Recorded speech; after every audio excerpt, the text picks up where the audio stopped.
This is Sonu for BR Blogs. Today we are going to explore Qila of Tikari. चलो let's go guys. 1719 में टिकारी के पहले राजा वीर मलिक सिंह बने थे, जो उत्तर प्रदेश से आए थे और एक भूमिहार थे.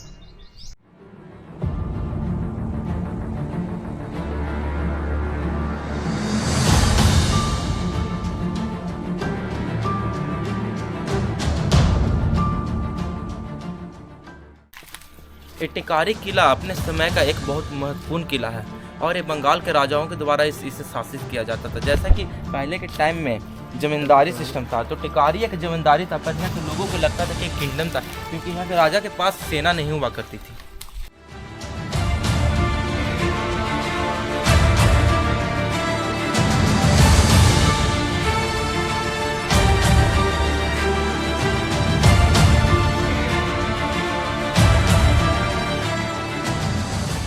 टिकारी राज की स्थापना 1719 ईस्वी में हुआ था और इसे बंगाल के राजाओं के द्वारा किया गया था. पहले के समय में जब राजाओं को प्रॉब्लम होता था अपने किन शासित जगहों पे राज करने में और अपने टैक्स को बटोरने के लिए, इसलिए उस टाइम जमींदारी सिस्टम लगाया गया था टिकारी में. और यहाँ बंगाल के राजाओं के द्वारा टिकारी में जमींदारी सिस्टम लगाने के बाद टिकारी में का जो रिन्यू निकलता, जो टैक्स निकलता था, उसका कुछ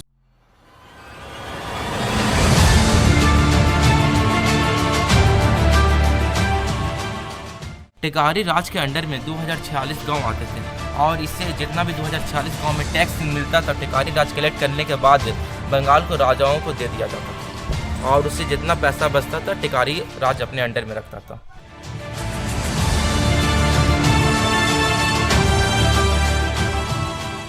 टिकारी राज बिहार के साउथ साइड में स्टैब्लिश है.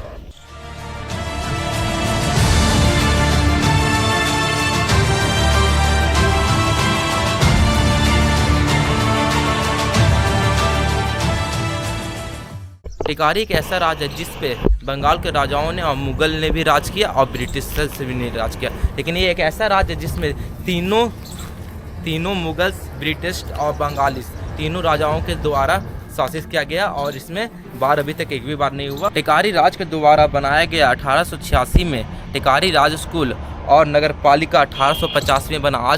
आज के टाइम में टिकारी के लिए एक बहुत इंपॉर्टेंट रोल एजुकेशन के फील्ड में करता है और यहाँ से आज के टाइम में बहुत सारे बच्चे निकलते हैं जो बिहार और भारत टॉप करते हैं.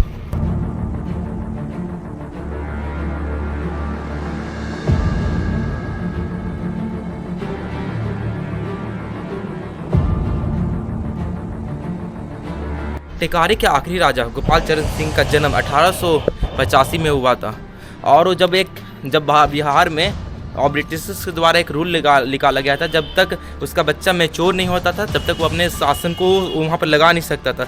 उसके फादर 18 होते होते उससे पहले वो एक्सपायर हो गए, जिस बीच में टिकारी के राज को ब्रिटिशर्स के द्वारा कुछ साल के लिए चलाया गया. जब महाराजा गोपाल चरण सिंह जब फ्रांस में पढ़ने गए, उस बीच में ब्रिटिशर्स के द्वारा ये टिकारी राज को चलाया गया और वो भी ईमानदारी पूर्वक चलाया गया. जो ब्रिटिशर्स के राज में जो भी यहाँ से टैक्स रिन्यू निकलते थे वो टिकारी राज के एफडी के रूप में बना दिया जाता था. उसके बाद सारा पैसा ब्रिटिश ले जाते थे. टिकारी के राजा गोपाल चरण सिंह एक रंगलिया टाइप के राजा थे. वो लड़कियों में इतने पागल हुआ करते थे कि उन्हें एक प्रोग्राम में जाते हुए फ्रांस की एक लड़की मिली जिन्होंने उनसे शादी कर लिया. यहाँ के लोगों के द्वारा कहा जाता है कि गोपाल चरण सिंह को ब्रिटिशर्स के द्वारा मारा गया था, लेकिन ऐसा नहीं है. गोपाल चरण सिंह ब्रिटिश राज के जब टिकारी को जैसे केंद्र शासित प्रदेश बनाया गया तो उसके बाद वो एक पॉलिटिशियन बन गए थे जो कांग्रेस में थे और उनका एक्सपायर हो गया में हार्ट अटैक के द्वारा उनका एक्सपायर हुआ था. 17 फरवरी 1998 में गोपाल चरण सिंह का देहांत हो गया था. जैसे यहाँ के आसपास के लोगों का कहना है कि इस किले में रात में गोपाल चरण सिंह निकलते हैं और घूमते हैं और तरह तरह की आवाज़ें आती हैं, पर यहाँ के लोगों के द्वारा एक कहा जाता है, लेकिन ऐसा आज तक प्रमाणित नहीं हुआ है कि इस किले में से रात में आवाज़ें निकलती हैं. एक किला आप जो देख रहे हैं ये आज से लगभग 300 से 400 वर्ष पहले बना है और ऐसा कहा जाता है कि बिहार सरकार इस किले पे ध्यान देती है, तो जो राजस्थान के किला हुआ करते हैं बहुत सुंदर जो भव्य होते हैं, एक किला उनसे कभी कम नहीं होता. लेकिन ये हमारा दुर्भाग्य है कि बिहार एक किला का आज डिमोनिस्ट्रेशन हो चुका है.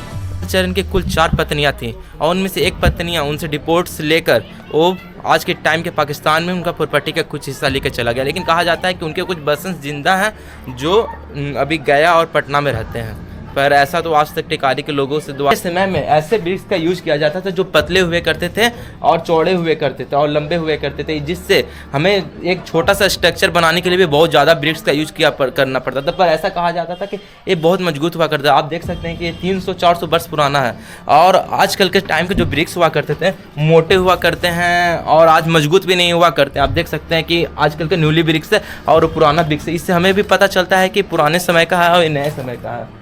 और ये वृक्ष को आजकल के टाइम में कहा जाता है कि कमज़ोर हुआ करता है, लेकिन ये तो आजकल के जो भी घर बनते हैं वो 100 ईयर्स से ज़्यादा नहीं चलते हैं। तो इससे हमें पता चलता है कि पहले के समय का जो टेक्नोलॉजी था और इसके चिपकाने का जो तरीका था वो भी डिफरेंस हुआ करता था। और इतिहास के द्वारा कहा जाता है और टिकारी के जो पुराने लोगों के द्वारा कहा जाता है कि इस टिकारी में 52 की अंगने हुआ करते थे। अंगना के मतलब वो होता है जो किला के सेंटर होता है जहाँ पे धूप आते हैं, लोग बैठते हैं, खाते हैं, पीते हैं। और यहाँ पे 52 अंगने के मतलब समझ सकते हैं कि टिकारी किला कितना बड़ा हुआ करता है। दोस्तों सही कहा जाता है कि इतिहास कभी नहीं मिटता है। आप आज के समय का इस किला को देख सकते हैं। आजकल के जो घर बनते हैं वो 40 से 50 साल के बाद क्या होता है कुछ पता नहीं, लेकिन ये किला आज भी सीना तान के खड़ा है। और सही कहा जाता है कि इतिहास कभी नहीं मिटता है। जैसे राम मंदिर के टाइम में लोगों ने हिंदुत्व का और राम भगवान का इतिहास मिटाने का कोशिश किया था, लेकिन आप आज देख सकते हैं कि इतिहास कभी नहीं मिटता है। वहाँ राम मंदिर भी बना और किला का प्रमाण भी आज है और हमेशा के लिए रहेगा। आप इधर जितने भी घर देख सकते हैं सारा किला में आया करता था, लेकिन सब लोगों ने यहाँ पे घर बना लिया है और किला सिमट के बहुत छोटा हो गया। अगर आज भी बिहार सरकार ध्यान दे तो किला को एक पर्यटन स्थल बनाया जा